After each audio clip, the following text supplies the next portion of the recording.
Welcome to Following Through, the podcast about overcoming challenges in trying circumstances. Plus stories about shitting yourself. Yay! Alex, love, how are you? I understand you are no longer in dry January. You are officially in wet February. Siobhan Dodd. So yeah, I have finished dry January, Mm. but I'm still on the wagon. I have not fallen off the wagon. I haven't had a drink yet. It's February and I just haven't had a drink. Okay, what circumstance hasn't lent itself towards having a drink? Well, I met with a friend at Stroud Brewery Mm. on 31st January. I was trying to Okay, get oh, him to meet up on the 1st, but he couldn't do the 1st. So I had to that's meet him on the annoying. 31st instead. Mm. So I had to be on the 0.5% for the evening. Oh, what? Because you want it, you don't want to, you don't want to fall off the I wagon. had to follow through. Had to follow You through. Had had to to follow through, complete and the well mission. done, you did. You actually really did follow through with I a did. month of sobriety, the worst month to be sober as well. Yeah. And do you think you will, obviously, when now that you've got a party or a gig, do you think you will have a drink?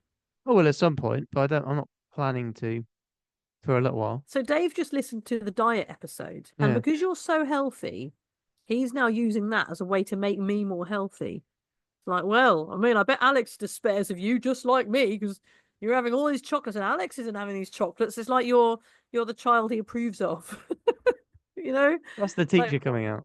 why can't you be more like your brother? So yeah, Yeah. so if you could kind of go off the wagon a bit, that'd be Yeah. great. All right. Shall I say I've been eating like loads of Krispy Kremes? I've been going mad, Yeah. just binge eating stuff. Oh, Alex, that's terrible. So yeah, we've just spoken to a good comedy friend of mine called Luke Thompson, and some of you may have heard of him if he sent you our way. He is the host of Luke's English podcast, and he has like 1.38 million or something ridiculous subscribers on YouTube. He's been Amazing. podcasting an English language podcast he's been doing since 2009, and we really enjoyed speaking with him. And this episode is Lovely. all about him moving to Paris because of his girlfriend, who is now his wife, and he has some kids out there. And he's been living in Paris for around almost, yeah, 12 and a half years. He's been living there. Amazing. No, it was great. He really painted the picture of Parisian life, and I sort of felt transported there. He was a very funny guy, and amazing to think that he was podcasting really before anyone else was podcasting. So, what a legend to have on the show. Really enjoyed it. We also learn the origin of the French stereotype of the onions around the neck and riding a Mm, bike yeah, and the beret and the stripy top. So stay tuned for that. And educational. we have two shitting stories. We are We do. spoiling you. Oh my God. And yeah, like a listener submitted one that's epic. And, Luke had, well, there was almost a bit of a fart story. It was a positive shit fest, wasn't it, Alex? It was. It was. So hope you enjoy it. And this is where we start speaking with Luke. So we are very pleased to welcome our second guest for following through, not the first, no, the guest number two. It is Luke Thompson, Hello, Luke's English podcast. hello. I'm guest number two, Guest number two. You were Oh. going to be guest number one, but but Hattie Ashdown beat you to it because uh, you took too long to get back to me. yeah, But number two for this podcast, number two is a very special number, Luke. So I would say it makes you very important to be the number two guest. yeah. Actually, that's brilliant because no one else is going to be Mm. number two, are they? So this podcast, as you know, Luke, because you've listened to all of the episodes so far, is all about overcoming challenges Mm, in trying circumstances. You know that already. yeah. So this episode, we are talking about you moving to France, following through and moving to France. Yes. And you moved there in, was it around 2012, October, November 2012, I want to say? Correct. Yeah, September September, 2012 to be autumn exact. 2012. Yeah. Mm. Correct. Yes. Yeah. And you Mm, moved there because your girlfriend at the time, was she fiance then? She's your no. wife now. Yeah, I hadn't decided to make that step at that point. Okay. Okay. I thought I'll move to the country first, test it out a Mm. bit, see see how it is before I actually then make the next step to propose But you were dating, just to marriage. confirm. You knew her. We were dating. Yeah, You were dating. that's right. She was my girlfriend, and Mm. yeah, so we met in London, because she was in London for a couple of months after doing like a lot of university studies and stuff. And she came to London just to have a bit of a break. And then I met her 2 weeks before she was due to go back to France. And we Oh. kind of saw each other quite a lot in those 2 weeks. Mm.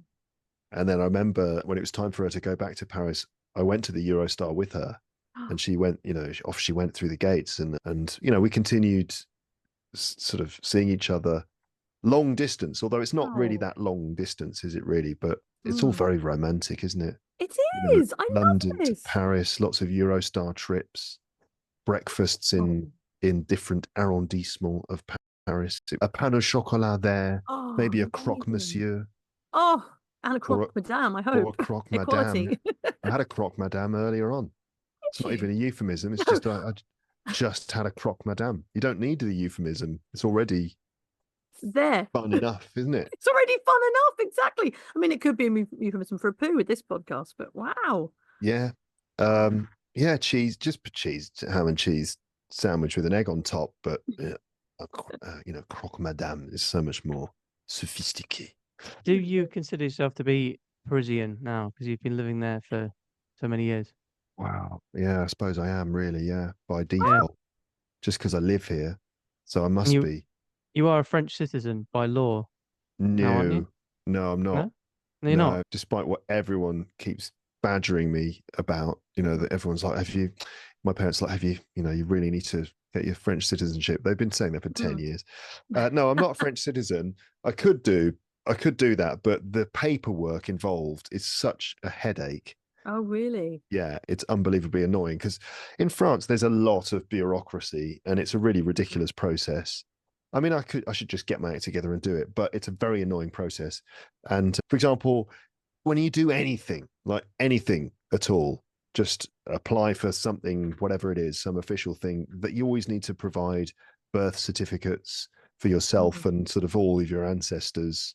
And Yes. the stupid thing is that the birth certificate always has to be like maximum 3 months old. So when I applied for my carte de séjour, which is basically a kind of working permit sort of thing, which I've got, it's like 10 years. So that's why I don't need to go for the passport. But I sent off all my paperwork and there was so much of it. And then it's got returned. And the reason was your birth certificate is more than 3 months old. Like, what? Well, of course it is. You're not 3 months. You're almost 50. Yeah, exactly. You What can't was the be. most stupid thing ever? What do you mean? But that you need to provide a fresh birth certificate as if, Wow. for what reason, I don't know. But so lots of bureaucracy and stuff involved. But I need to sort myself out and get that French passport, which is yummy, nice EU passport. Oh, yeah. don't. Well, me and Siobhan both qualify for Irish passports. Yeah. Do we? You do, yeah. You've got an Irish mother. I do, yeah, I do. You just forgot. Annoyingly, she was born in England because my grandparents, for some reason, were doing something in Birmingham for 6 weeks. Having sex. Well, they did do a lot of that because they went on to have 7 more kids. But you've got an Irish grandparent. I do, yeah. Yeah, there you go. Oh, so have I. Yeah. Yeah. Okay. Not so the same one. Yeah, my sister's done it. To be fair. No, not the same. Possibly. Well, there's kind of a strange connection here. So, yeah, both me and Siobhan, we have sort of Irish family on the mother's side, and my mother's maiden name was Thompson. So it's kind of all come together in this episode. Really? Lovely. What a connection. Oh, we could all be related. And another strange coincidence is me and Siobhan, our dads share the exact same date of birth. Oh, yes. I forget that. 4th of August. Yeah. Can I just break it 1952. to you? I think your brother and sister just, I don't know if you'd realised, but there you go.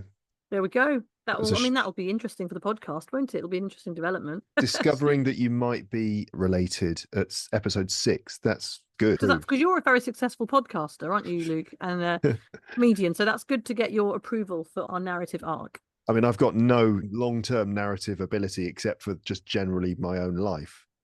But that does sound interesting. So what I'm interested in so you met your girlfriend in 2012 and you only knew her for 2 weeks, but within that 2 weeks there was so much of a spark that you knew, okay, even though there are obstacles in place, we have to develop this, we have to see where it goes, and it led to you moving to a whole other country.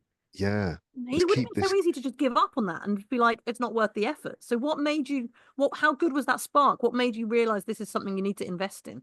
I don't know. It was good. It was, we just hit it off, and it Yeah. just seemed to, it just felt right. Oh, yeah, man.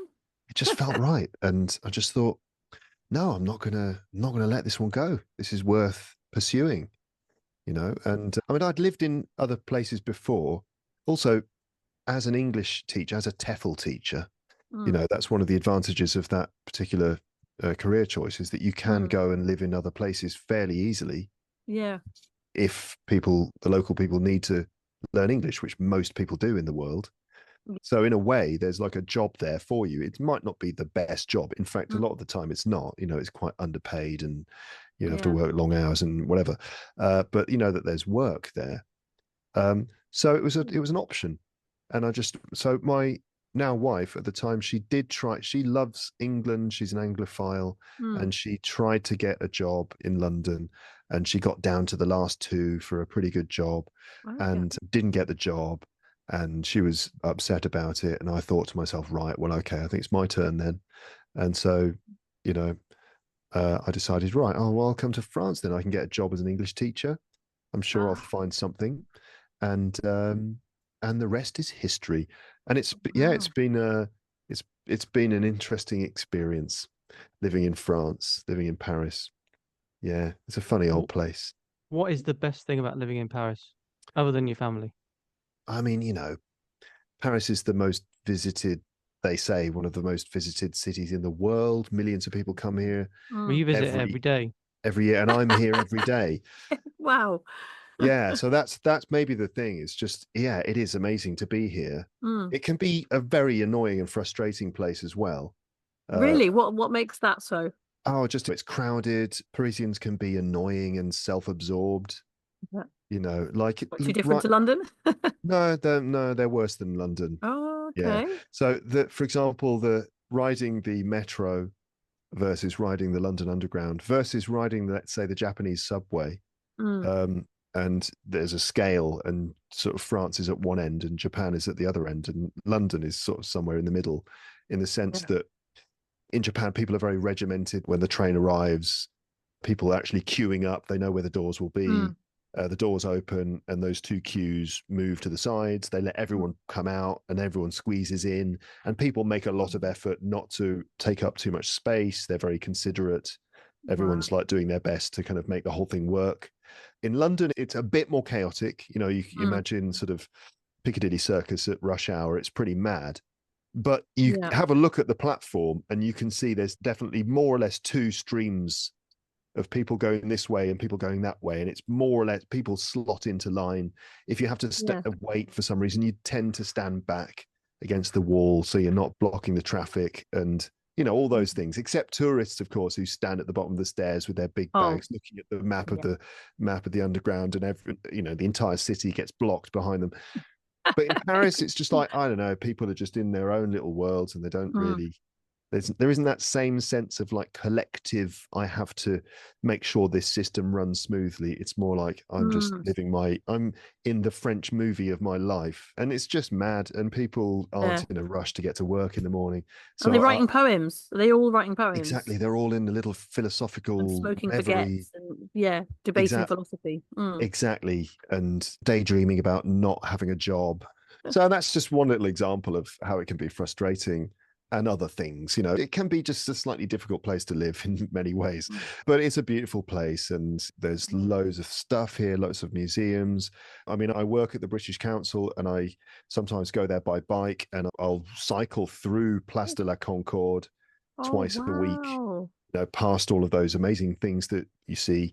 Eiffel Tower, Louvre, all of those stuff. So I can go past the Louvre. I can go through the Place de la Concorde, over a bridge in front of the Assemblée Nationale, and from one side of the bridge I can look down the river and see Notre Dame, and on the other side there's the Eiffel Tower really close, and the Seine is there, and it's just absolutely stunning.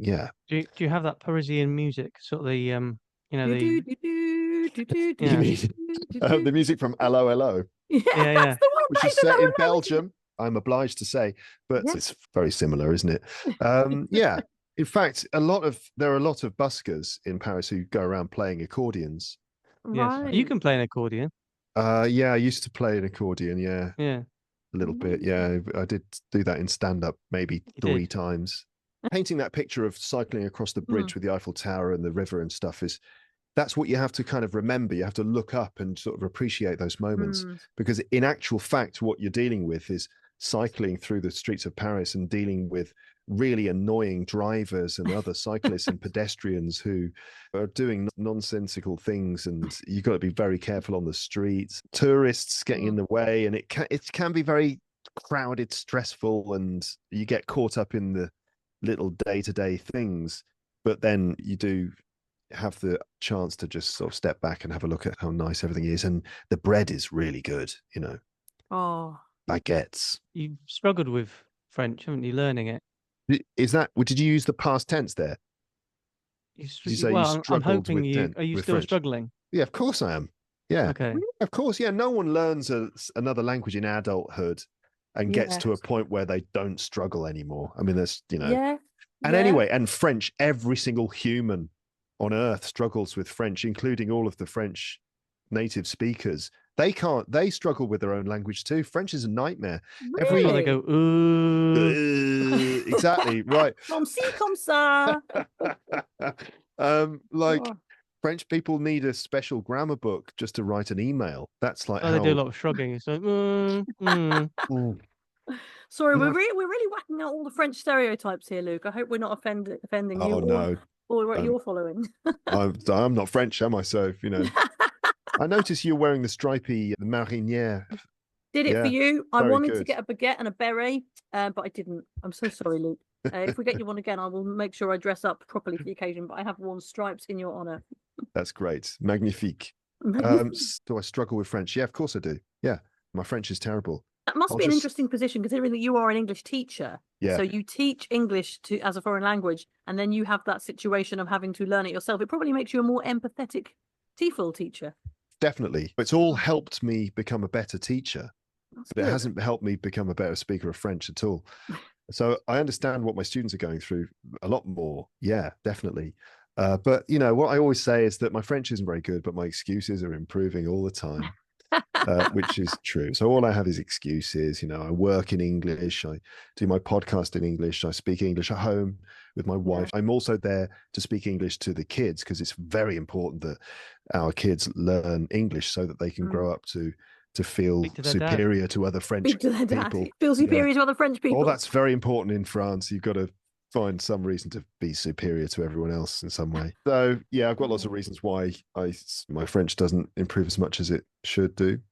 And I also obviously feel very hypocritical that as an English teacher, I'm constantly giving people advice, professional advice and whatever about learning another language. And then here I am going, baguette, merci, Do you get by though with so you've been in Paris for 13 years and you actually managed to get by without being fluent in the language? Yeah, I'm still alive. Haven't been arrested or kidnapped or punched or anything like that, No, I do all right, actually. Yeah, managed to kind of get by, really. Just let French people talk. You just stand there, they will talk, and you go, "Oh, bah alors, c'est compliqué, hein?" And then they like you because you let them talk. They like to talk. I think they do appreciate it in France when you make an effort, at least to try and order something in French rather than just defaulting to English. So my family, we'd go over to France on holiday, most summers actually. My mum is amazing at French. She's almost fluent, and she'd always be able to impress the French locals with her being able to converse with them rather than just being able to speak sort of pidgin French and needing a lot of them to sort of meet you halfway. Yeah. No, of course, no, that's a huge thing. I mean, there's a stereotype about maybe Paris that people don't want to speak English. Right, you heard that. Yeah. But they're not too open to the English. So I can imagine being an English person in France. Like, is there ever a culture clash? What is the general feeling towards the English? No, they quite like the English, really. But the worst is that I have to put up with being told what my culture is all the time. So French people, they love telling me, oh, you're English, so you've got really terrible food, it rains all the time, Right, you've got a kettle right by where you work, you drink a lot right of by your tea. desk. Yeah, there we go. Exactly. Living up to stereotypes.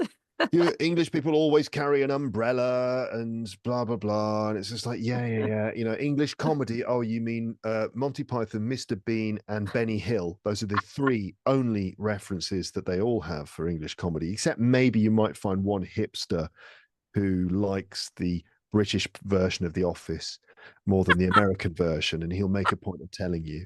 And there's a lot of affection for the Brits mostly, although maybe if you go out into the countryside, you might find a bit more resentment, where a lot of British people have their homes, retirement homes or holiday homes, and they don't really. Gîtes. They do chambres and gîtes and things, don't they, in the retirement? And that's annoying for the French when those people don't really, what's the word for it, integrate in any way. They just stick to their own communities and sort of and that sort of thing. But otherwise, mostly the French quite like British things. We're not that sort of important to them really, and not that much really. So they kind of, a lot of French people see London as a weekend getaway sort of place, and they don't really know that much about the rest of the country.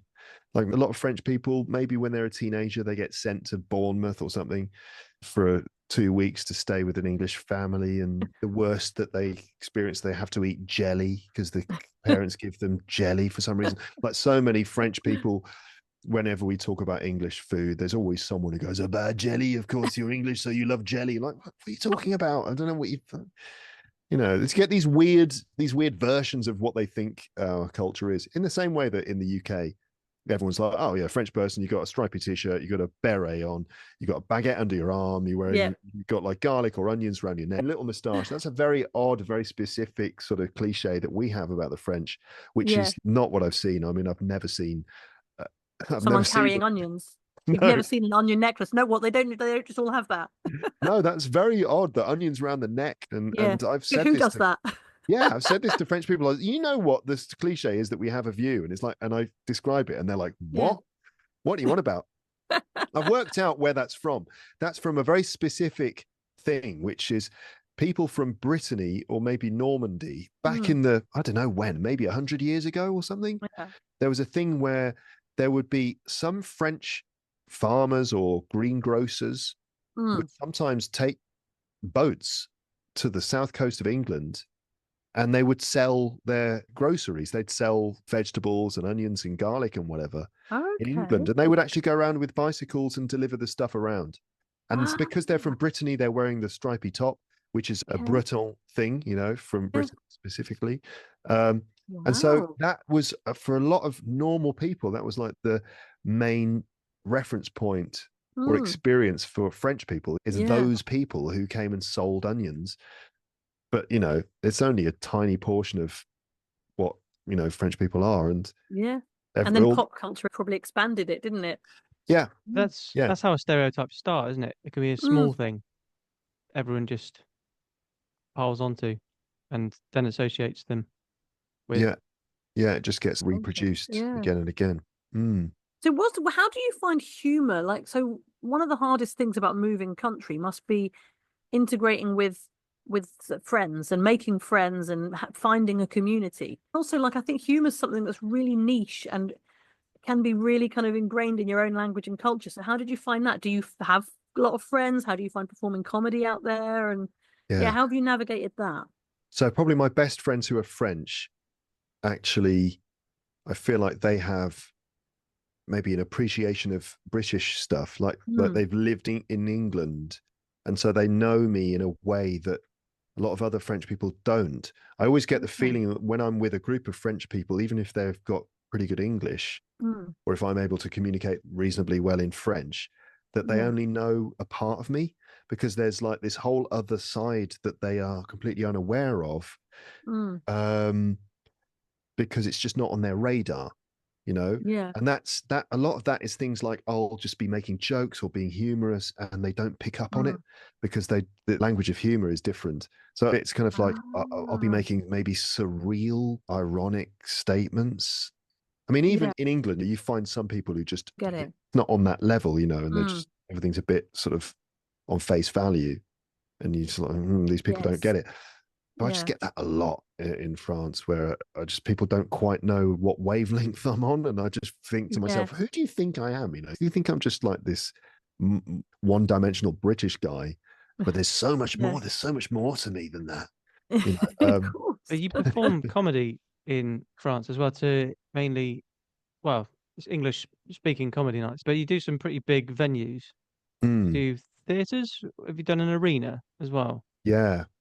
So that's mainly riding on the coattails of a friend of mine who is English, but he spent time in France growing up, so his French is just amazing. And we started doing comedy together, and his career sort of went pow, and he quit his job and went full on into stand-up, and is now quite well known in the French speaking world. And so he's able to get big audiences in large venues, and then I'll open for him sometimes. So at the beginning of last year, I did a place called the Zenith, and that had 4,200 seats, and it was full. Oh my God. Yeah. So that was incredible, a really amazing opportunity and experience.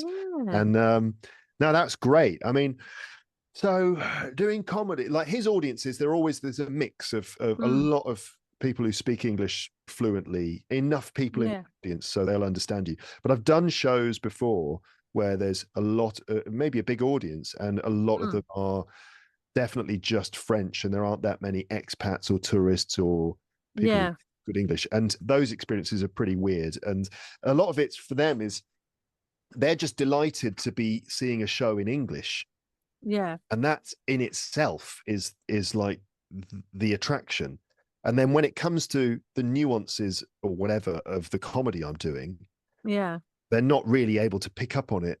So I've done show. It depends on the makeup of the audience. So some audiences, you know, you get a lot more English speakers and you just get what you're doing. And then other shows, you get a lot of French people, and you have to do certain material, I find, in those situations where you have to probably talk about them a lot. You have to talk about what it's like, you know, what Paris is like or what France is like and stuff like that. And they respond quite well to that. And there are certain sort of things, certain reference points that they will always get. Just a lot of it's cliches, but there's internal cliches among French people or Parisian people about French people being late or whatever it is, certain bits of body language that French people do, other things like that. So if you kind of like hit those points, then you'll be all right. Like cultural fond points that they're all fond of and proud of as a cultural point for them that you can capitalize on. Or, well, oddly, they are very, it's weird. So we do self-deprecation. So we'll go up and we'll self-deprecate and people kind of enjoy that, right? But in France, it's much more picking a target, and it's a bit more pointed. Oh, okay. So you can go up on stage and you can really roast France or roast Paris and really sort of quite rudely have a go at them all and accuse them all of being lazy bastards who don't want to do any work. And they love it. There's a lot of ribbing that goes on here. A lot of insults. So have you had to change your act then? Because from when we used to gig together, it was quite whimsical, quite surreal. Quite, wow, I imagine that wouldn't translate too well. Yeah. Do you still do some of your old whimsical material that you used to do on the London circuit? I'm actually in a position these days where I've got myself into a bit of a corner where it's a long story. I won't go into all of it because it's just probably quite boring. But I've got to the point where I have ended up with, it's a typical thing that comedians do, where you end up with like a maybe 20-minute set that always works. And then it's hard to break out of that. And that I can relate to that. It's so hard. It's a bit frustrating because, I have to do that Paris stuff, and that's what you end up falling back on. But I want to do more whimsical, weird things. But that doesn't always work. And so, I find it hard to kind of break away from that tried and tested stuff. You know, it's the thing that we all deal with. But I mean, adding a certain amount of whimsical stuff is good. But I find here you've got to be a lot more bold and clear with, I mean, that always works in comedy, being very sort of like clear about your attitude or clear about how you feel about something and punctuating things very clearly. I've found what works for me, my best gigs are when I'm quite serious and maybe a bit pissed off. When I'm in a bad mood, Yeah. because what I want to do, what I tend to do is I'll do stuff and I'm sort of like having a bit of a laugh with it at the same time. But when I'm Yeah. just in a bad mood and I just deliver my material a bit like that, that works better, which is odd because I don't feel like that's who I am. Yeah. So you Oh. kind of had to adapt your act to suit the audience. So you're not really doing what you would do naturally. You're doing what you have to do to kind of do your time and get the response you need. Yeah, I suppose so. But I've got to the point where I don't know. I don't know who I am, man. No, but that's normal. I think everyone does that to an extent. You have to adapt to the environment that you're in. So I'm a sign language interpreter myself. Yeah. And I will, there's a brilliant sign for it actually that you see, which is this sign means like it's like two dials I'm turning on my chest. Yeah. You have to sort of you dial yourself to fit in with who you're talking to. Otherwise, you're just a bit of a prick. I don't mean like totally blending in and conforming, but Yeah. I think there's the elements of that with any situation, social situation or any work situation, whatever. You have to try and converge a bit, don't you? Absolutely, yeah. I mean, you know, it would be true in London. You tend to just sort of find stuff that tends to work, and you Yeah. kind of go in that direction. Yeah. So it's just evolution, isn't it? Really, it's just Yeah. sort of things evolve, not revolve. Revolve. Yeah. Yeah. Uh, And but I it's find, interesting. yeah. So when I was trying to do the clubs in the Northwest at the weekends, so I was getting booked there. Yeah, I had to change my act a Mm. bit, and there was stuff I couldn't do. So Siobhan and Luke, you know that I do like giant squid. I like talking about giant squid Love a lot. that giant squid. Yeah, Yeah. yeah. You're familiar with his squid, Luke? I'm familiar with this squid, not as much as Yeah. you though. You've probably heard it 1,000 times. I don't think you've ever heard Right, it yeah. live, Luke. I think you've No. heard it in a recording. Just heard it in a record. In fact, I'm not even that familiar with it, All but I right, know well, that it's like a big thing for you. it is a big Yeah. thing. Squid I've jokes. heard it. It's I've seen it niche. in your squid jokes. Yeah. Yeah, no one else is doing that. Giant squid No. jokes as well. Maybe for a Squid reason. games, but these aren't squid games. These are squid jokes, Alex. That's yours. This Well, ain't no that's what I game. put in my Edinburgh show blurb last year. I said the original Squid Game. So my entire How to Win a Pub quiz show was inspired by my fascination with the giant squid and trivia, and then I made a lot of money off the back of it. Great. That a fascination in squid can cause Well, they profit. didn't. That's brilliant. It did, but they didn't like the more whimsical stuff. And I think Yeah. some places go for it, but more weekendy club stuff, they didn't go for. I mean, there are some places where you start talking with a Southern English accent and they just hate you instantly. Mhm. And there's not a lot you can really do. Yeah. So, It's a bit like that here. Go up and you start talking like me because a lot of people on the scene are like American English is often the international form of English. You go up. So like one little story was that when a friend of mine, the guy who made it as a comedian, him and I auditioned for a TV show once. And we did our audition. And then afterwards, the French people who were running the audition, one of them said to us, we really like what you do, but you sound very British. Do you think you make yourselves sound less British? And we were like, what do you mean? And she said, not American, just less British. Right. And this conversation, yeah, like, what are you talking about? Yeah. And maybe Irish, just move it a little further west. But no, that's not what she meant. And we were like, what do you mean? Not American, but less British. She was like, you know, like in Friends in New York, because they don't have an American accent, or they don't have an accent. That's what she said. They don't have an accent. So yeah, I know. This is like a whole other approach to understanding accents in France. There is such a concept as no accent here, which is nonsense, of course, because if you speak, you've got an accent. Yeah. But what she meant was, we want you to speak in a sort of neutral accent. And in their minds, a neutral accent was a sort of standard East Coast American accent, like they hear in Friends. That is ground zero for English in their minds.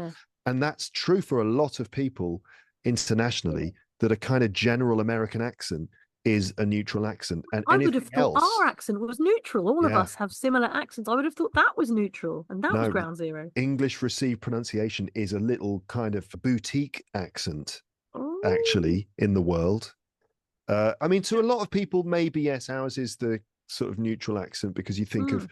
BBC World Service and the old school Commonwealth, and Yeah. that kind of received pronunciation is the kind of standard English. But in the Mm. modern day, for a lot of younger people, our accent is like something different, and the accent that you associate with other things, like with Downton Abbey or things like Yeah. that, you know. Yeah. Talking with American accents, you get these kids who grow up in, say, the Middle East, and they go to the English language schools over there, and it's American English that they're taught, and they come from the Middle East and they speak with an American accent. Yeah. Yeah. Yeah.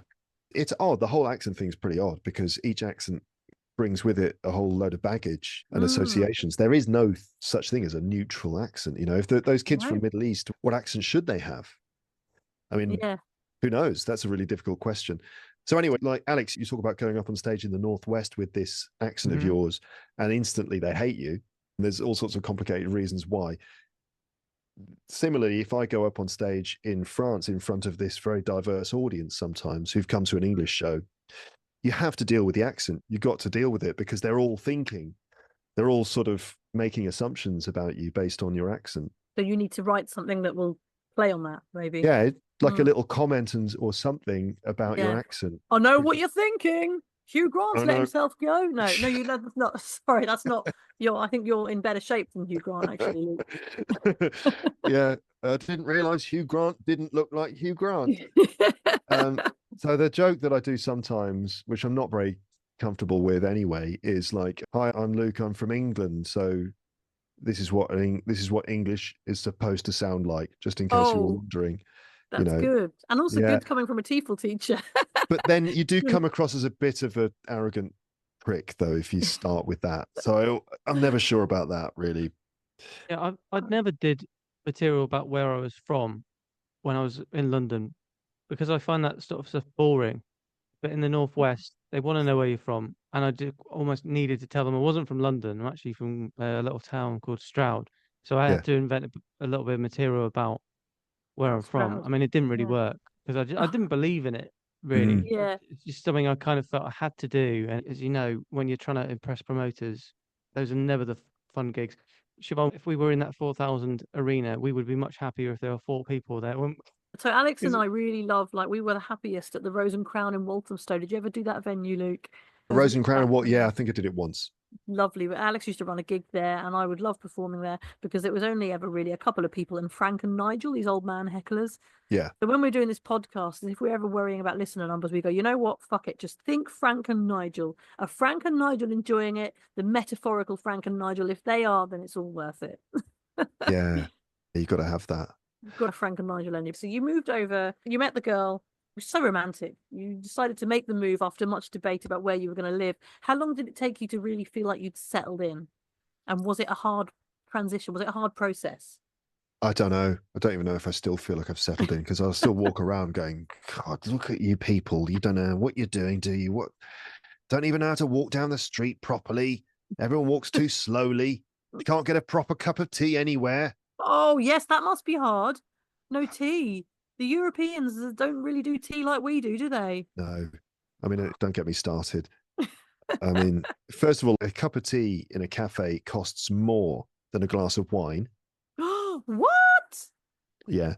So you Because go and you wine sit. there's so much wine. You've just got it everywhere. It's on Like tap. water. Oh, lovely. You go and sit down in the cafe. The waiter wanders over, Monsieur, and you say, "I'd like a cup of tea, please." And they look at you for a moment, you know, and they're like, it's almost a bit like, "Oh, cup of tea," you know, because if you say "café allongé, s'il vous plaît," then they're like, "Bon," and off they go. They know exactly what that is. It's really simple. But if you say, "I'd like some tea, please," then they have to. They're like, they have to show you the menu. Sometimes they bring out a special box with all the different tea bags in it, and you're like, "Which one is just a normal cup of tea?" And they're like, you know, Drug. what? Yeah, and there's no such thing as just normal cup of tea. You know, the steps you have to go through to get that thing. So the closest thing is a Darjeeling, and then they bring out this tray, and they've got a little cup and saucer, which is obviously meant for a coffee, and then you've got a metal teapot with some almost lukewarm water in it. I hate that. Appropriately. Hate that phrase. Can't stand that word. Because But it's your name. yeah, no, I've never liked lukewarm. It's like, oh, it's lukewarm. This. You imagine that your name was a Yeah. negative adjective. God, It's like, I good don't like this. It was a bit Alex, don't you think? It's a bit Alex. It's not quite hot. It's not quite cold. It's just Yeah, Alex. yeah, I'm not sure about this. I'm a bit Alex about it. Yeah, you poor lamb. You're literally the definition of mediocrity. Exactly. That It's name. It's, I found it a bit Alex Warm, to be honest. Anyway. I'm cutting this. Fuck you. So you get a lukewarm metal teapot with a tea bag with a string on it, and you're like, oh, all right. So what I've learned that you've got to put the tea bag in the teapot, and you don't put it in the cup. But anyway, even if you put it in the teapot, you leave it there forever, just to get any kind of a brew going. And then you realize, oh, I've got no milk. You pour out some very tepid, very pathetic, insipid looking Darjeeling, like room temperature. And then you realize you've got no milk. And then you have to get the waiter's attention again. And, and they're not keen. They hate you already at this point. Oh, God, yeah. I mean, already this is a big faff. Asking for milk. And you are, can I have a little pot of milk? Lait. Est-ce que je peux avoir du lait, s'il vous plaît? And they're like, oh, all right. And they bring you back a little jug of milk, and it's hot. They've heated up the milk. You're like, what do you? I didn't want it hot. Why? And if you have to say, can I have milk, but make it cold, not hot, then the more you have to explain the more you dig yourself into a hole.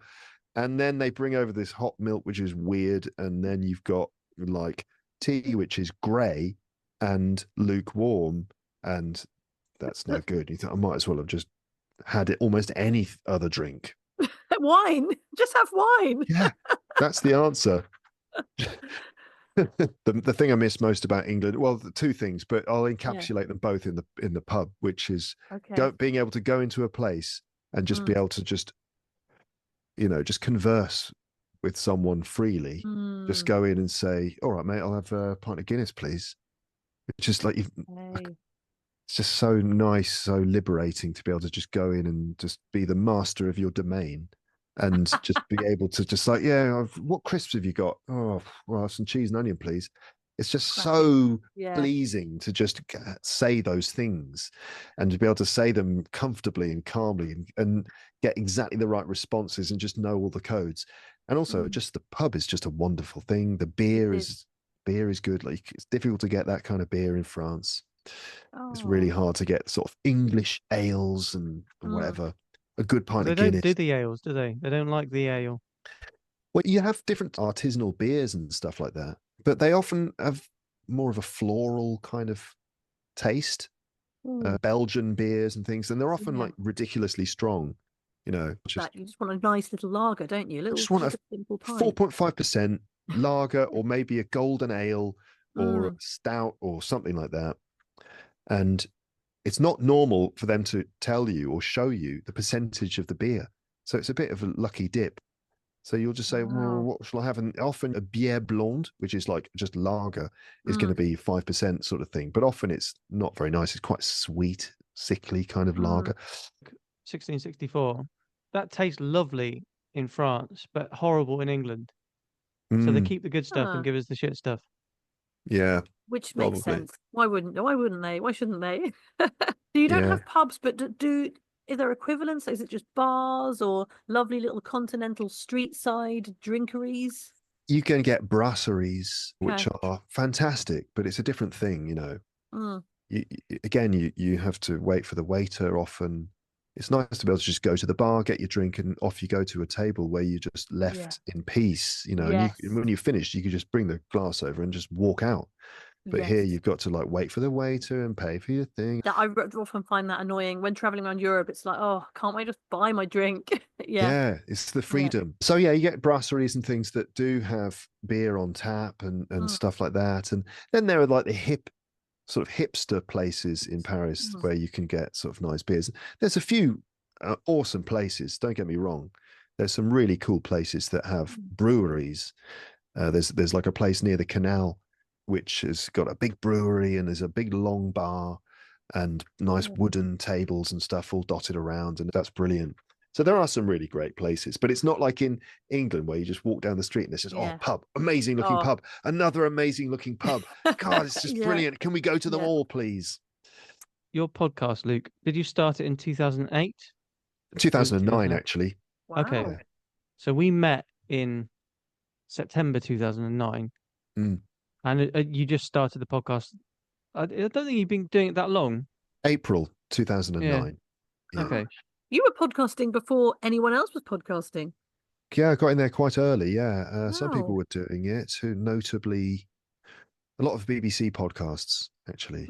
Ricky Gervais as well. He was one of the early podcasters, wasn't he? Ricky Gervais podcast, Carl Pilkington, Stephen Merchant.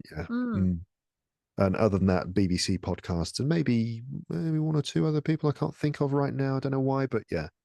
So yeah, started a podcast, and I knew, straight away what it would be, and it was for learners of English, because I'd been working as a TEFL teacher for a long time at that point, and so I knew that there was an audience out there who definitely would want to listen to it, and I knew how to talk to learners of English, more or less, which, as Alex knows, is you basically just say something and then you just explain what you said, and then now you've got an episode already. Yeah. Just because I wanted Siobhan to ask you about the drunk episode. Oh yeah. Did you do a drunk episode? Oh yeah, there was one where me, Paul, and Moz and Luke all got drunk in his flat. Yeah. Oh, marvelous!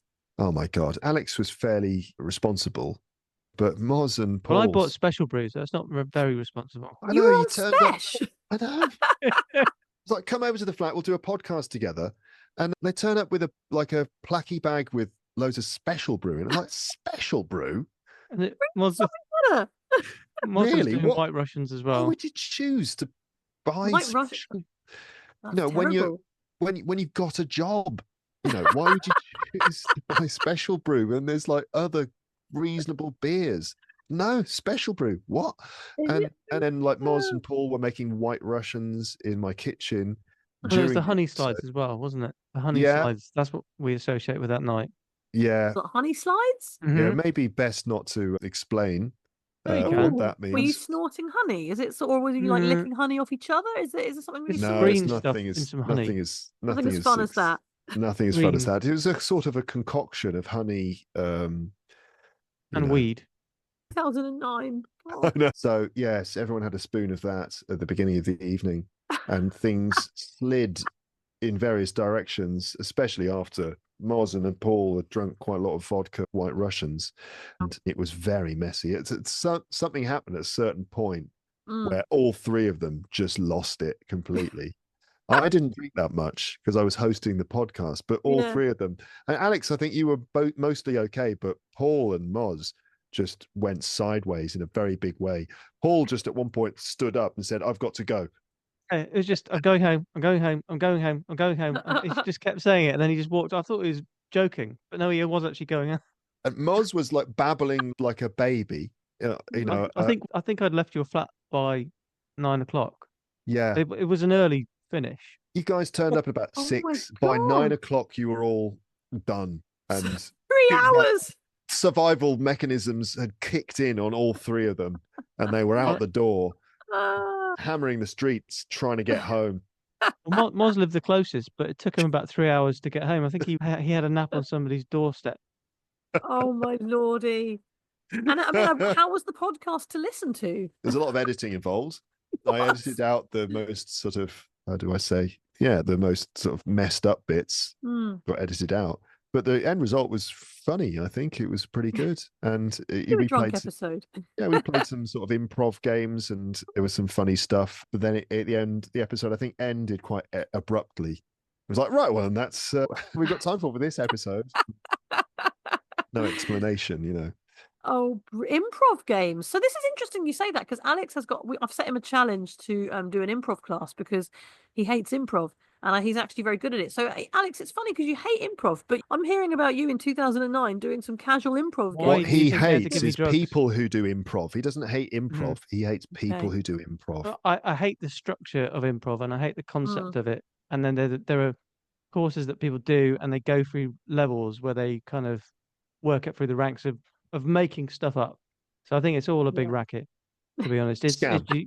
you're just pissing about making stuff up on the spot, which I love, but I don't like the whole structured bullshit. Okay. Mhm. Interesting. Yeah, so it's funny we keep coming back to improv. Well, I think Siobhan, you're just going to have to book a cheap and nasty improv night, and we can both go, and you can Okay. take pictures of me just not enjoying myself. Yeah, I'll do that. That'll Yeah. be fun, won't it, Luke? Be fun to Yeah. watch. Yeah, definitely. No, you should definitely. Alex needs to be Okay. pushed into these things. Yeah. Give him some honey slides I beforehand. will. We should totally do that. You've inspired us. Would you like to tell us your shitting story, Luke? Yes. So I understand that part of the deal for this podcast is that you share an anecdote about how you've shat yourself. So I told you before, I think, Alex, that I've never really shat myself, which is not entirely true. I've shat myself. I'm 47 baby. years old. You know, I mean, that's quite a long. If I'd lived this long without ever letting some out unintentionally, that would be disingenuous of me, wouldn't it? And I've obviously shat myself. It's just that each instance of it is not attached to any particularly interesting story. It's more just a case of like, get off the bus, walking home. Oh, I think I've got a bit of a fart. Hold on. Oh, oh dear. Oh no. And then you kind of waddle home and sort yourself out. That's it. You know, there's not really much more to it than that. So no other exciting story attached to it. So instead of telling you a story about how I shat myself, you've allowed me to tell a story about how I did get shit on me, Oh. although it's not my own shit. Does Oh. this count? And it wasn't in my pants. This is intriguing. I'm And it intrigued. wasn't one of your children's shit either. No, it's no. That would again, that would be too easy. Although you could come up with some dramatic stories of like trying to deal with a leaky shit on a plane. Yeah, it's very you know. traumatic, isn't it? Yeah. It's like you could make a Liam Neeson film about that. Leaky shit on a plane. I It don't know. will find you. It will take you. Exactly. This shit I've will got a find particular everyone. set of skills. Shitting myself. So, yeah. So it's not one of my kids. No, it's another separate Right, person. proceed. So Your it actually permissions. happened when I was probably about 12 years old. I was just with a couple of my school friends, my chums. After school one day, I think we'd just been to the park. You know what 12-year-old boys, I don't know what they do really. They just kind of just go to the park and just muck about, Yeah. So we'd been to the park mucking about, the three of us, Dean Williams and Stephen Payne and me. Brilliant. No protecting their identities. Bring Find it them. out. Find Yeah. them. Find them. I would say I changed the names to protect the innocent, but there You were no didn't. innocent parties involved No. in this story. Dean Williams, otherwise known as Dino. Oh, yeah, I know. Oh, Stephen Payne, what do you think his Steve-o? nickname? Payno? Payno, yeah. Was it Mm. Payno? Dino and Payno. No, and Payno. Dino, Payno, and Luke's like Rod, Jane, and Freddie, but a Yeah. fucked up version. Luco? No, I Luco. was always just Luke. No? Yeah. Oh, I'm sorry. Yeah, never really got a good nickname. Just Luke. Luke Okay. Warm. Yeah, Luke Puke, maybe. So Payno was kind of like tall and quite sort of gangly, right? Of course. But not good at things. He just a fluky bastard. He was just one of those kids who was just always good at everything, particularly computer games. He was really good at computer games and good at music, but like playing with, he had a Yamaha synthesizer and he was good at that, and he was good at computer games. He wasn't particularly like sporty, but if you played football against him, he'd always win. He had a toe poke, which was very effective. He just sort of like punt the ball and it was unstoppable and accurate. And Dino, he had his head looked like a turnip. Everyone made fun of him because it was sort of went out at the back like a turnip. Not much more to say. He was kind of a fairly sort of shrimpy kid, really. His dad was a Welsh farmer. So we'd been to the park and we were walking back, probably just, I don't know what, talking about like some Sega computer game or something, and walking down an alleyway You know those alleyways in England where it's like next to a park, there might be like a metal fence on one side and an old brick wall, maybe a railway bridge or something. Yep. Walking down this alleyway, and up ahead there was like this white thing on the ground. And as we approached it, it became clear it was probably a nappy or something. Oh And no. Pano jogged forward, did a 180, did a toe poke, but it was a sort of like he managed to toe poke it and flick it and flip it, and it sailed up into the air. Oh man. And it was the inevitability of it, Oh. where it was spinning in my direction, and it was Oh, literally slow no. motion, where the only way to describe it is to give that sound effect of that. Yeah. You can imagine, because it was sort of like heavier on one side than on the other side. So it's definitely like it almost like a boomerang style motion as it sailed inevitably through the air. And yeah, Centrifugal landed, motion. centrifugal force in action. Wow. And it just landed slap bang on the top of my head. On your head. Yeah. And stayed there. You all just stopped and looked. They laughed, obviously probably. they pissed themselves. I mean, Yeah, I couldn't help laughing as well, but it was definitely disgusting. Like, get the thing off my head. Hate Just that. like that. And the weird thing was that obviously it was wet and yucky on my head, and there was definitely poo involved. Not all of it. I didn't get all of it on, but there was poo in my hair. But also, weirdly, I looked at my hand and there was like these weird little bits of gel, these little gems of gel, which was very strange because nappies are full. The reason they absorb fluid or whatever, moisture, they're full of these sort of gel crystals. If you rip one open, all these sort of weird gel crystals come out. So these gel crystals were all mixed in with all this feces. And probably just rainwater and whatever. And it was like, what is this? What alien baby created this? It's on your head. Yeah, it's in my hair and stuff. And it's almost the start of a face hugger equivalent. It could have gone over your face and then could have ended up bursting through your stomach. It was like, my God, that's dreadful. Have you seen that Alien prequel, Prometheus? Have you seen that? No. You haven't seen that? Or anyone listening who's seen that, they'll know the black goo. The black goo in Prometheus is just like this generally bad stuff, and if it gets into your system, then you mutate into some sort of horrible alien precursor. So it was a bit like that. Like, what is this sort of this extraterrestrial sort of shit gel stuff? It was really confusing. And so obviously I got back to Pano's house and I was washing out my hair and stuff, and you know, that's it really. That's the experience I had. These days I deal with a lot of nappies. Of course. But luckily, you must have PTSD. Dear, it's terrible. Every day it's like, no, not again. Has one ever landed on your head when you've been never had one? nappy? No, never had one land on my head. But tell you what, if it did happen, I don't know what I'd do. I don't know what I'd do. I would just be back to being 12 years old again on a wet alleyway near Coventry. It had been raining as well, so it was all soggy. It was all soggy. Oh, no. I don't know how many days it had been there, discarded in this alleyway. Not in a nappy bag. I assume we, as responsible parents, would put it in a nappy bag, wouldn't they? Absolutely. Put it in the bin. Just keep it until you find a bin. But this one had just been tossed aside. And its destiny was to end up on my head, of all places. On your head. It's funny because you made us you've really taken us on a journey here where you've made us miss England and love England by talking about the pub. And then you've painted this picture of a Coventry alleyway with a railway bridge and a dirty nappy. And it's made me go, oh, no, yeah, you're right to live in Paris. Yeah. I mean, it could be a scene from a Ken Loach film, couldn't it? It could. That's it. Yeah. Ken Loach, Spike Lee is one of them, isn't it? Yeah. Yeah. I mean, you know, if that was part of a wider narrative about maybe me being unemployed or me, I don't know, being at a very strict school and finding a kestrel, and, you know, I'd win an award for that, wouldn't I? You would. For that scene particularly. Yeah. Well, you've won awards for your podcast, but I don't think it's related to the nappy incident. Unless the nappy incident shaped you. to become this amazing creative that you are.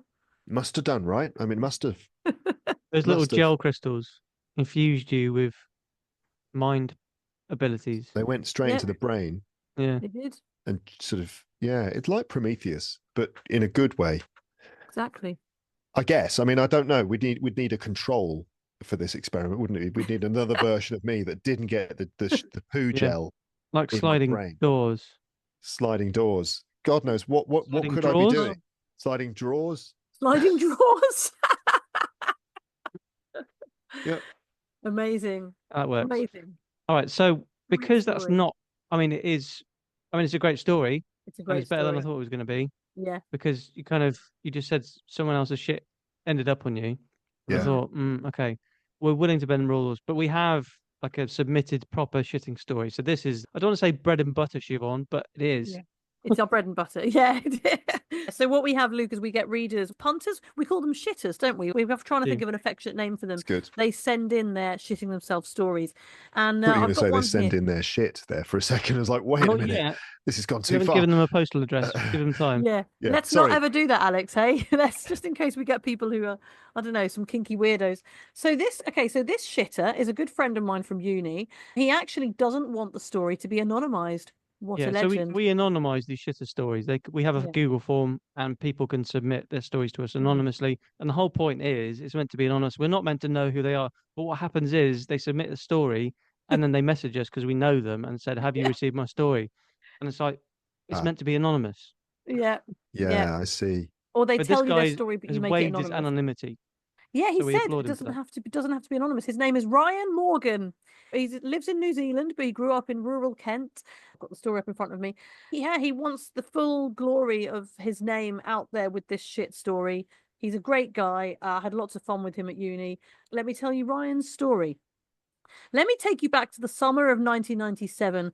Bop and the Spice Girls were on the radio. New Labour had just won a landslide election, and things could only get better, or so I thought. These are all Ryan's words, by the way. Yeah. I was but a mere 13-year-old, reveling in one of the best days a boy can enjoy, the day you buy a brand new bike. I'd only ever had crap hand-me-downs before, but that was about to change. I'd been saving birthday and pocket money for months, and finally my dad had agreed to go halves. We drove across the Medway towns to the bike shop, and I instantly fell in love with a blue and white GT Aggressor. I don't know what those things are. Those boys know these things. It was everything I'd ever dreamed. Out the store, my dad opened the boot and folded down the back seats, but I had other plans. I was going to ride the 10 miles back home. I'd never before experienced the feeling of riding a new bike, gears clicking perfectly, the chain gliding over the cogs. I felt invincible. I made it about halfway home through Rochester High Street when my invincibility was shattered. Brackets, just FYI, shattered sounds like a great adjective on the current theme. The flock of gulls flew over and shattered him from head to toe. So Ryan's just letting his feelings known there. Without warning, I felt my inside. Hang on. No, this isn't it. This isn't it. Okay, no, right. don't worry. Trust me. There's a few moments before like the climax. Yeah, don't worry, Alex. No, I won't miss that. I'll just explain to Luke. Oh, We yeah. say shit or miss. What happened next? So we have to guess. Oh, okay. Mm-hmm. It's a tough one because there's actually a few different climaxes here. But without warning, I felt my insides just drop in that unmistakable feeling that something liquidy was going to be coming imminently. Panicked, I rode on, looking for a toilet of any description. I stopped outside a fast food restaurant, but then it dawned on me I didn't have a lock. I rode on over Rochester Bridge to Stroud. I hoped there would be not your Stroud, Alex. This is Stroud in Kent. Stroud, yes, of course. Mm-hmm. Stroud, sorry, very different. I hoped there would be somewhere to stop where I'd be able to keep an eye on my bike, but I was out of luck and I was running out of time. By now, it was damage limitation. I just hoped to escape the high street and find a more secluded spot to shit myself. I rode onwards, but Stroud is a never-ending sprawl of residential roads, and finally I could go no further. It was coming whether I liked it or not. With limited options, I spied a house in the terraced row with a waist-high brick wall. The other side of the wall were some small conifer trees in the front garden. There was only about 5 meters to the front door, but perhaps I could partially hide behind one of the trees. I certainly wouldn't be out of view, but maybe, just maybe, I could fire out the worst, undiscovered. I rested my bike, jumped over the wall, pulled down my pants and squatted in the flower bed. What happened next? Okay, Alex. So just recap for a moment. So he's found a wall, a low wall with a couple of conifer trees and about 5 meters in From the front of a front door. house. Yeah, it's a front garden basically. Is he in the street then, or has he jumped Garden, I over the? think. He's jumped over the He jumped over the wall. So there's the wall here, and then him, and then the conifer trees, and then 5 meters, and then the house. Yeah. All right then, Alex, you got any I'm thoughts? gonna guess the shit started to come out, so it was shit. But the owner of the house came out at that exact moment. So they That is both my came guess. out. They both came out at the same time. I said, "What the hell is going on here?" It's Yeah. like, well, obviously, I'm shitting in your front garden. Like, what a stupid question. What else could this be other than that? Yeah, I think that's got to be it. I think that You the think he owner of the shat in the house, front garden? maybe the owner of the house innocently came out, like, hello, can I help you? You can use the downstairs loo if you'd like. Oh, I that would be suppose lovely, it's wouldn't it? a nice old lady came out Yeah.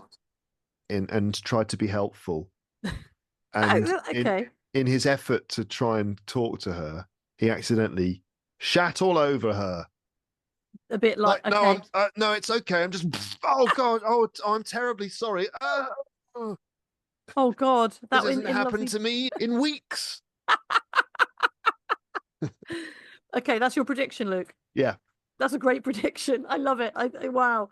And Alex, yeah, you think the same? I think similar, not quite as projectile, but I think when the shit was going out, the owner came out and caught and saw him at that Okay. exact moment. okay. Well, And sorry, do you think the owner reacted in what way? I think the owner. Well, I don't think they're very pleased about it. Let's Yeah. just say. Yeah, maybe like, well, at least you're fertilizing the garden, I suppose. Anyway, just off you go as soon as you've finished. Would you like some tissue paper? Yeah. Okay. I love this. I love the possibilities. Okay, right. There's a bit of a twist here, guys. Instantly, there was action at the net curtain as an open-mouthed man stared at me mere milliseconds before I was about to cross beyond the event horizon. The net curtain withdrew, and I heard the locks of the front door start to turn. I wasn't prepared to fight a man whilst spraying out of my arse, so jumped back on my bike and pedalled as hard as I could. I made a mental note to add that man to the list of people I could never bump into again. Thankfully, the panic of the moment had tensed my anus enough to buy me enough time to escape. Then I had a eureka moment. I couldn't believe I hadn't thought of it sooner. I remembered that my auntie had recently moved house and her new home was only a couple of roads away if I could just make it. What happened next? Do you think he made it to his aunt's? But somehow I made it to my aunt's. I ditched my bike in her front lawn and hammered her front door. Thankfully, she answered. I hadn't seen my aunt in a while, and normally I would let her know I was coming. So she was a bit surprised to see me. I asked to use the bathroom, and I think she could see the panic in my eyes, so she let me in straight away. Mercifully, the bathroom was the first door. I went in, locked the door, and made it to the toilet before exploding. It was only then that I could hear the hushed tones of my aunt and her husband as they wheeled my bike into the hallway. I could hear every detail of their actions and conversation. Unfortunately, if I could hear their movements, they could certainly hear mine, which I couldn't hold back. Something had really upset my insides, and I sat down for about 20 minutes. I then went to use the flush, but to my horror, it was the weakest flush I'd ever encountered. I pushed the button, and a trickle barely even began to erode the splatter, let alone remove the contents. I had to wait for the cistern to refill, and it took a lifetime. Flush and wait, flush and wait. I got a polite knock on the door from my aunt. Just adding some sound effects. After about half an hour to check I was okay, I insisted everything was fine. I continued to flush. Now I have to insist that this isn't an exaggeration, but I had to flush 14 times. I finally left the bathroom, too embarrassed to stay for a cuppa. I set off once again on my bike. My day shattered. I got a couple of roads away when I realised the second wave was coming. So here we go, guys. It's a twist because you think, oh, he's made it to the toilet. But no, he goes The back out. He sequel. leaves his aunt's. And then he says, would you turn back to my aunt's? I couldn't. I wished I hadn't even gone there in the first place. I rode on. At the edge of Strood is a footbridge over the motorway, which acts as a partition between the suburban sprawl and the start of countryside. This was my goal, to shit in the woods. Did I make it? He loves building up the tension, does Ryan, doesn't he? He's doing great here. Toying with us. He's toying with you, isn't he? Oh, I love it. No, it started to come as I crossed high above the cars. In the woods, I peeled off my undies and squatted in a bush for 5 minutes. I used my soiled pants best as I could to clear up the mess. Unable to salvage them, I wanged them into a bush and rode on home. I normally name my bikes, but I didn't name this one. I was in no position to claim naming rights. My aunt's husband still mentions my visit when I see them. That's Wow. Ryan's story. Wow, that's good. It's a That big had everything. story, isn't it? It's probably yeah, it's epic. Combined the jumping into the garden moment, Yeah. the getaway, Yeah. the awkwardness of being in the toilet. So that brings this episode to a close. Thank you to our shitter and thank you to our guest, Luke Thompson, for joining us today. Would you like to give your things a plug? Where can people find you? Like literally, what's your address? Nah, Paris. Paris. Luke Thompson, Paris. On that bridge twice a week in the morning. And if anyone listening to this, if you've got friends who are learning English or need to improve their English, people who have English as a second or foreign language or something, and they want to listen to something, they could listen to my podcast. If they want to buy mugs as well, you've got some mugs that you can sell them. I have some Yeah. mugs that they could sell. They could buy or sell. No, don't sell Yeah. them. They might sell them. No, do. They can if they want. You know, you Yeah. can do what you want. Could you once sign bought the it. mug Yeah, they'd need to find me first so I could sign it. You know, on that bridge? on that bridge, Paris. exactly. Otherwise, the podcast is called Luke's English Podcast. It's a very imaginative title. Luke's English Podcast. You can get it wherever you get your podcasts. That's probably the best way to do that. In your ears. Yep. Fabulous. Exactly. Yep. Fabulous. Okay. All right. Thank you so much for inviting me onto the show. Thank you for coming. It's been fabulous to meet you. It's been a lot of fun. I've enjoyed it. And the stories of pooing, always entertaining, aren't they? Exactly. Yeah. Oh, Oh, indeed. So thank you for listening to us as well. And one final thing. Siobhan, would don't you like to shit do the yourself. honours? Oh, sorry. Don't- And finally, don't shit yourself. There you go. We can edit that. We can make it slicker in post. It's all right.